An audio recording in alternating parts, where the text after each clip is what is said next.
Hi friends, இந்த வீடியோவில் என்ன பார்க்க போகிறோன்னா, பங்குனி மாதம் வெயில்னால் அதிகம் அடிக்கிறனால நம்ம உடம்பில் உள்ள சூட்டை வெளியேற்றுறது மூலமாக தான் அம்மை போடுது. அது பல அம்மா இருக்குது.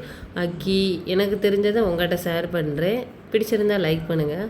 நிறைய அம்மா இருக்குது. அதை ஒவ்வொரு இதையும் நம்ம சொல்ல முடியாது. அம்மையை நம்ம எப்படி இருக்குன்றத ஒரு டிப்ஸை நம்ம பெரியவங்க நம்மளுக்கு சொல்லி கொடுத்துருப்பா பார்த்தீங்களா, அதை நம்ம சொல்கிறோம். ஃபஸ்ட்டு அம்மை போட்டுருச்சுன்னா நம்ம பக்கத்தில் உள்ள பெரியவங்ககிட்ட கேட்டுக்கோங்க, இது அம்மையா இல்லை வேறு எதுவான்னு கேட்டுக்கோங்க. கேட்டுக்கிட்டு காய்ச்சல் அடிக்கும் சில ஒரு அடுத்து பொக்களமாக வரும், அந்த மாதிரிலாம் காமிக்கும். அடுத்து அந்த மாதிரி தெரிஞ்சிருந்தால் நம்ம வீட்டு முன்னே வேப்பலை கட்டிக்கோங்க. வேப்பலை கட்டினீங்கன்னா வெளியாட்கள் யாரும் விருட்டுன்னு உள்ளே வர மாட்டாங்க. இப்போ நம்மளே வெளியில் எங்கேயும் போயிட்டு வந்தோன்னா செப்பலை வீட்டு முன்னே போடாமல் ஓரமாக போட்டு கை காலை கழுவிட்டு தான் உள்ளே போகணும். அம்மை போட்டவங்களுக்கு கழுத்தில் இந்த சின்ன குழந்தைங்களாலும் சரி பெரியவங்களாக இருந்தாலும் சரி, பெரியவங்கன்னா தாலி செயின்லாம் அவுக்க வேணாம், அந்த மாதிரிலாம் வேணாம். மற்றபடி செயின் வளையல் இந்த மாதிரிலாம் போட்டிருந்தீங்கன்னா எடுத்து கலத்தி வச்சுக்கோங்க. கொலுசு சடை போடலாம் வேணாம்.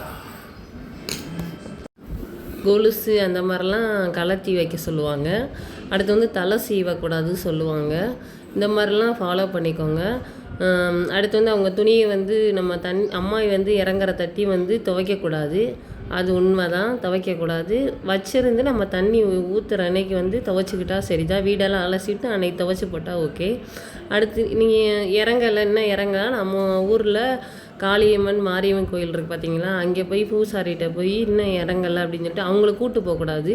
நீங்கள் போய் கேட்டு அங்கே தீர்த்தம் கொடுப்பாங்க. அந்த தீர்த்தத்தை கொடுத்தீங்கன்னா சீக்கிரம் இறங்கிடும். நம்மளோட கடவுள் பக்தி உள்ளவங்களுக்கு இந்த மாதிரி தோணுச்சுன்னா இந்த மாதிரி பண்ணுங்கள். அடுத்து நம்ம இருக்கிறது தான் துஷ்டி வீடு, அந்த மாதிரிலாம் போகக்கூடாது. சடங்கு வீடு அந்த மாதிரிலாம். அடுத்து இளநீ கண் திறந்து வைக்க சொல்லுவாங்க.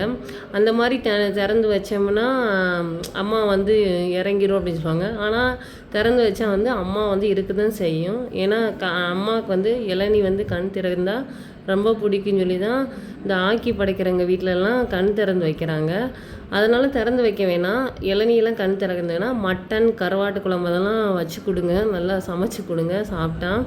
அடுத்து அவங்க லேசாக அரிப்பு அடிச்சுன்னா நல்லெண்ணெய் லேசாக நீவி விட்டு, சின்ன பிள்ளைகளெல்லாம் கண்ட்ரோல் பண்ண முடியாது அரிப்பு, அதனால் நல்லெண்ணெய் சும்மா தலை விடலாம், தாராளமாக தலை விடலாம். அதெல்லாம் துணி குளிக்காமல் தினசரி மாற்றலாம். துணியெல்லாம் அன்றாடம் மாற்றலாம். துணி அதே ட்ரெஸ்ஸில் தான் இருக்குன்னு அவசியம் கிடையாது. அடுத்து தண்ணி நல்லா இறங்கிய பிறகு தான் தண்ணி அவசரப்பட்டு ஊற்றக்கூடாது. நல்லா இறங்கிய பிறகு தான் ஊற்றணும். ஏன்னா நீங்கள் அந்த மாதிரி கணக்கில் ஊற்றுனீங்கன்னா 8ஆம் நாள் அடுத்த தண்ணியை ஊற்றலாம் மறுநாள். அடுத்து மறுநாள் தொடர்ந்து கண்டினியூஸாக ஊற்றி விட்டாலும் நல்லது தான், நல்லா இறங்கிய பிறகு.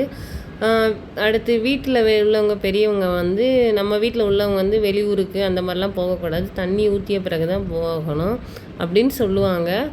ஓகே ஃப்ரெண்ட்ஸ், இந்த வீடியோ பிடிச்சிருந்தால் லைக் பண்ணுங்கள், ஷேர் பண்ணுங்கள், மறக்காமல் சப்ஸ்கிரைப் பண்ணிக்கோங்க. அடுத்த வீடியோவில் பார்க்கலாம்.